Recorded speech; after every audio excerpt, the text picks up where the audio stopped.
Bentrovati al meteo.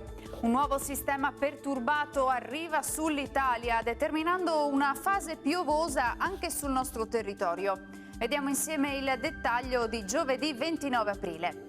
Sul Veneto cielo coperto ovunque, al mattino qualche precipitazione sui settori più a ovest della nostra regione, col passare delle ore fenomeni in estensione anche al resto delle province. Localmente potranno essere anche di moderata intensità. Temperature invariate, minime tra 9 e 13 gradi, valori massimi compresi invece tra i 13 e i 17 gradi all'incirca.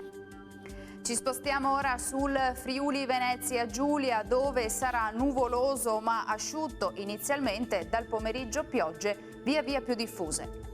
Temperature minime tra 11 e 12 gradi, massime fino ai 15-17 gradi. Infine ci spostiamo sul Trentino Alto Adige, graduale peggioramento anche qui con rovesci che a tratti saranno anche forti. Temperature minime intorno ai 10 gradi, massime fino ai 18 all'incirca.